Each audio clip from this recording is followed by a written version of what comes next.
Hawthorn and Geelong meet, make sure the old ticker is in tip-top shape because they're usually absolute thrillers.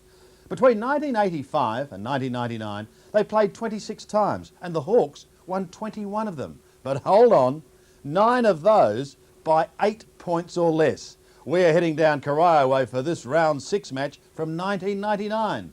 Geelong had edged ahead by a goal at half-time, but there was still nothing in it. Big, strong man. Spent a couple of years at Hawthorn. His kick. Good one into centre half forward. Floats over the top of Riccardi.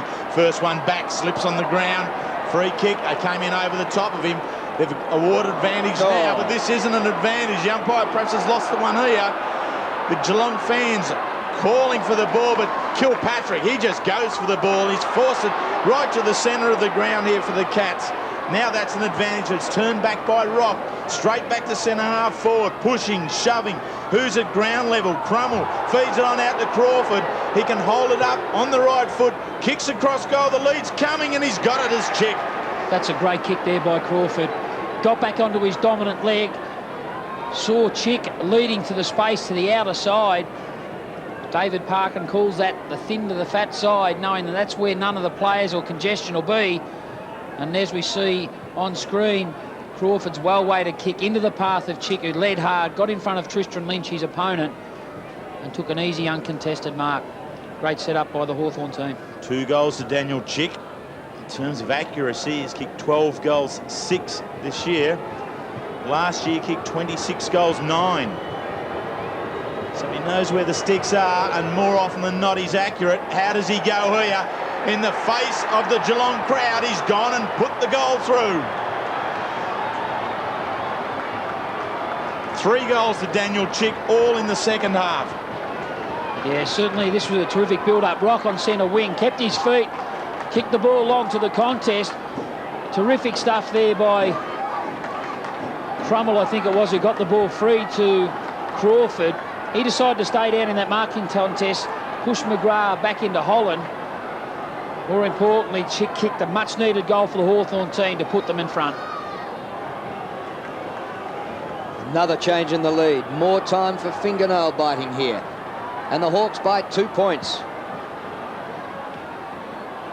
Thompson went over the top. It comes to Riccardi, who spirals it out of the circle. Mooney making a contest with Mark Graham. Ball socket off the ground, across the half-back line. Stoneham and Hay. Hay sockers too hard on the full. Yeah, just inexperience, knowing you've got to get your head over the ball, your hands on the ball in that part of the ground, and certainly have the percentages with you rather than against you. Stoneham gets it to the goal square. Barnes couldn't take the mark. Scholl, and the ball out of bounds. Those little things, Mick, as you said, win and lose games, and Hawthorn over the last 3 or 4 weeks have, lost those tight games, Mick, just by those little mistakes. Yeah, good point, Dipper. Chance here for the Hawks. Now for the Cats. It's tight in here. Mooney on the turn, bounces it through. He's unreal. 3 goals to Jason Mooney, and he is Mr. Universe. And it's interesting to see a player at centre half forward. He's usually there for his renowned marking. Today it's been Jason Mooney's crumbing ability at ground level. He's the one who's received the ball by hand or in boundary throw-ins. That's the reason why he's kicked 3 goals today. It's just a reward for his hard work, his hard bustling tactics. 12 kicks, 3 goals. Very good effort. Jason Mooney's 3rd goal puts Geelong back in front. 8 minutes gone, final quarter, Shell Stadium. These two sides continually play close, tough football. And look at that, no quarter given, no quarter asked. The ball just can't find its way out. Eventually it does through Riccardi. Burns in front, drops the ball, gives it back. No, he doesn't. Slick skills, Ronnie. Turns and fires towards Stoneham. Spoil was good there by Robram. Stoneham comes back again. Colliker's underneath it. The umpire again has to bounce it. In the last 2 centre breaks, Riccardi's been the one who's got the ball free. He's been very important in that part of the ground. As a worried onlooker certainly looks on. Guess whether it's a Hawk or a Cat supporter. Everybody's biting the nails here. Colliker loses the footy. Kilpatrick, good quick hands. Mooney, just a foot to the ball. It's running. He run. He couldn't have. He has. Mooney again. Whoa. It's amazing the path he opens up for himself and also for his teammates in that part of the ground. We just see the momentum of the ball getting pushed forward. Kilpatrick again, but the strength of Mooney got through the line of that contest. He got the ball onto his foot, not in a real design manner, but by luck, it certainly crossed the goal line, and that's all that matters in tight contest. 13 kicks, 4 goals, a very important player today. And all of Jason Mooney's goals have been at the right-hand end. Young Thompson wins in the middle. Kilpatrick pulled off his kick. He goes back for a hand pass. Crawford's there. Crummell. Wojcinski did well to Kilpatrick. On the bounce to Burns. Good vision by Ronnie Burns. Peter Riccardi, the speedster, and the left footer. He steers the pass low to Johnny Barnes. With him is Hay, and the ball out of bounds in the forward pocket. Gee, I thought he was just about in range, Riccardi. Yeah, no doubt. Once you see him approaching that 50-metre line, you can usually put down your glasses. There's a Hawthorn statistic ranked number 3 in defence in terms of allowing the opposition not to score freely. This ball's locked in. Comes to Milburn. He goes for goal. It's close. What a shot by Milburn.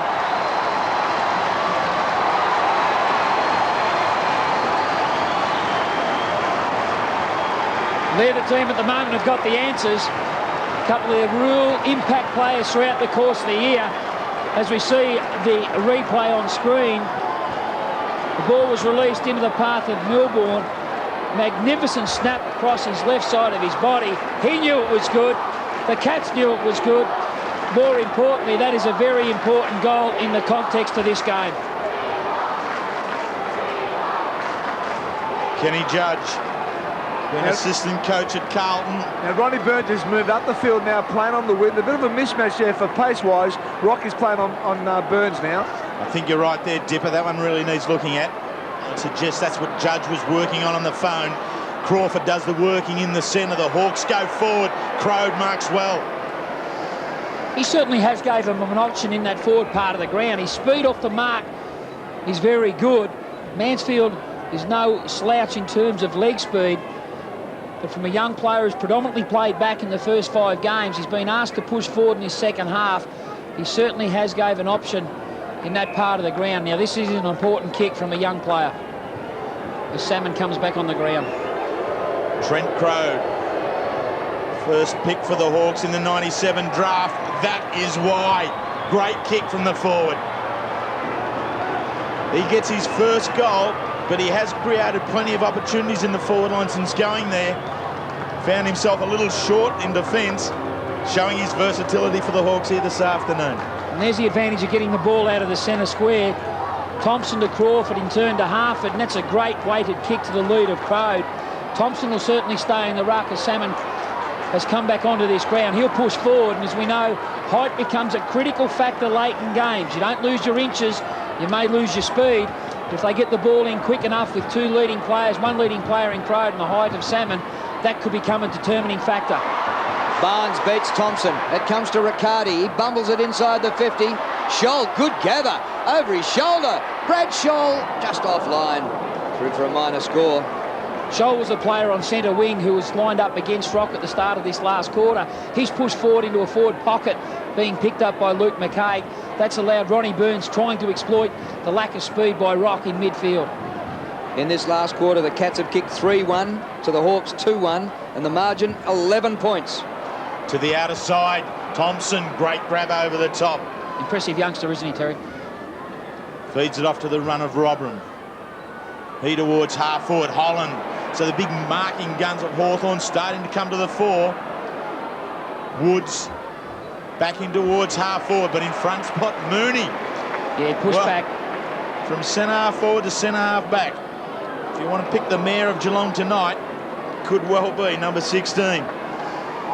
Barnes, King off, Mensch on. To McGrath, the outer side. controlling the football. Tristan Lynch, away he goes.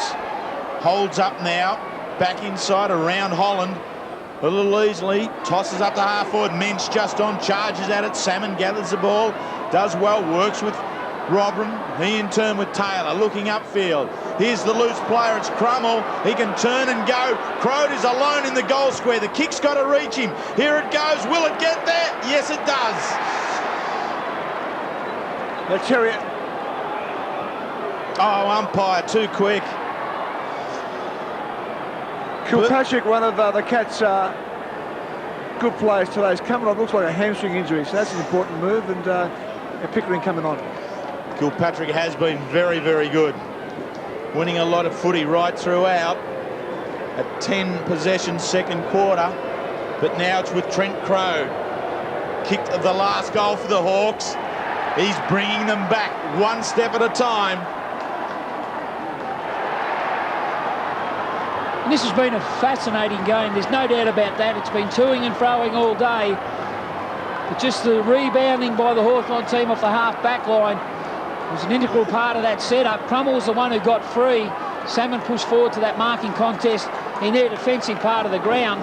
Crummell assessed his options, ran to the 50-metre arc and seen Crowe double back into this part of the ground where he marked the ball to have his second shot for the quarter on goal. Salmon in ruck against Barnes. Oh. Barnes, a hand on the shoulder, surely it's a free kick. It's paid. Why isn't the advantage allowed? He's going to give it. The umpire's going to now pay advantage. A late call, and it's a goal to the Hawkers.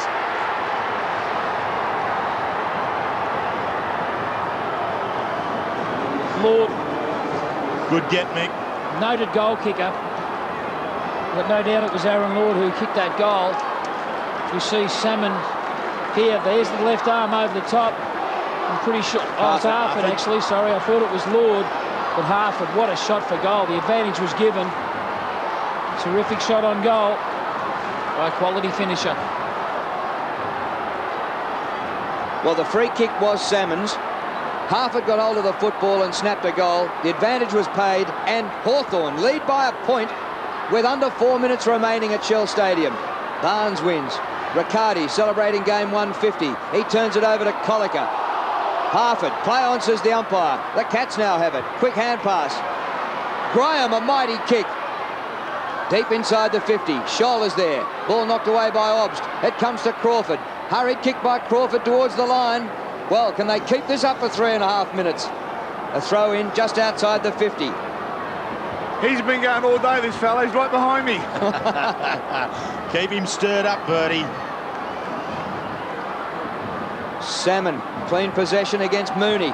Well done by Paul Salmon, who hasn't had a great day here, but he's won his team here about a 45-metre advantage up towards centre wing. Hawks by a point. This will be Hawthorn's season on the line here, Mick. They need to win this game. They've lost so many games by under a point or so. They lost to Adelaide in round 2 by 4 points. Lost to Melbourne in round 4 by 1 point. Down again against West Coast Eagles last week, but those two close ones, the experience from those could well tell here this afternoon. Hawks by a point. Milburn under pressure. Can't get it away. Hawthorn have numbers. Crawford, Taylor's in there. Mooney flicks it on out the back. The Cats, Bamford, kick under pressure by some 15 metres. That's important at this stage of the game. Colliker relieves the pressure to the near side. Anthony Rock, Jason Snell. Rock in front. He gone down. He's in trouble. Yeah, Rocky's hurt his ankle. They need to move it quickly. Hawthorn are going to play a man short for as long as it takes to get Anthony Rock off. They should not even consider the interchange gates. They get him off the boundary right where he is. There is only 2.5 minutes of play left. They'll call for a stretcher, no doubt, one or the other. You can see that ankle turn. They've got him off. Get him on. Good so call. Joel Smith coming straight on now. Watch the left ankle. Oh, yes. Under pressure from Snell. That's trouble for Anthony Rock.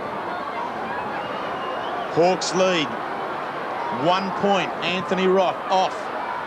Ball at half forward for the Cats. Barnes thumps it forward. Mooney, 4 goals. Pickering, he's picked it up. Left foot, Pickering's dragged it around. Can't make it. Mansfield. Leckis, key defender for the Hawks. Along the boundary line, Smith just on. paddles along to his favour. Handball's inboard to Harford. The goal scorer, the last one, boundary throw in. The clock ticks. Rock carried off. Under 2 minutes remaining.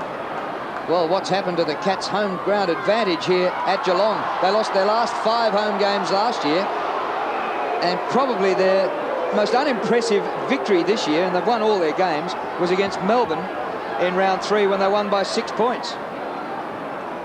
Are they going to lose their unbeaten status here in about a minute and a half? Hawthorn by a point. Clean possession, Salmon coming good at the right time. Through Lord it goes, on to Barlow. Beautiful to Crode at centre-half forward. And he's been the difference in this last quarter.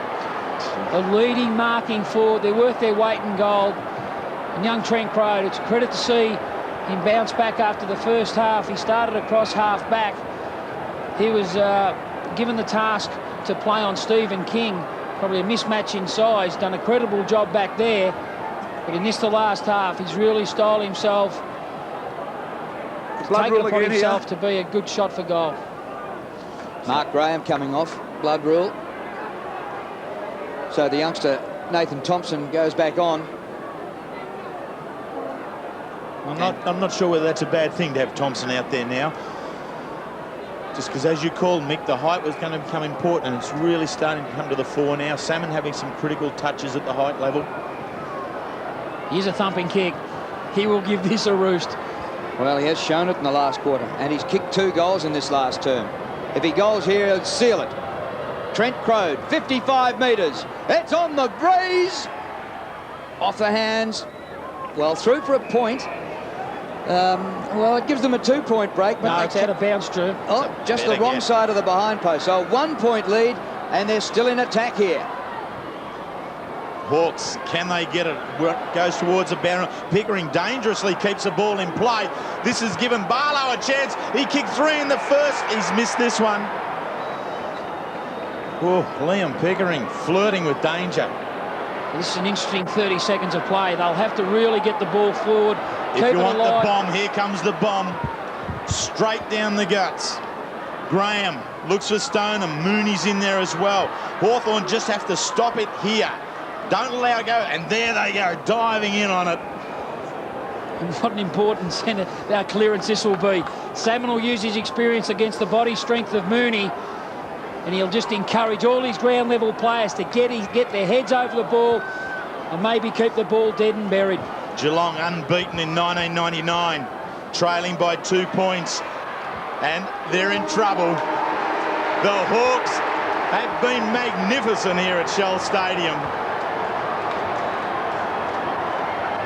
Hawthorn by 2 points. Harford the hero. And you wouldn't believe it, but when they met later in the year, the Hawks would win again by, you guessed it, 2 points.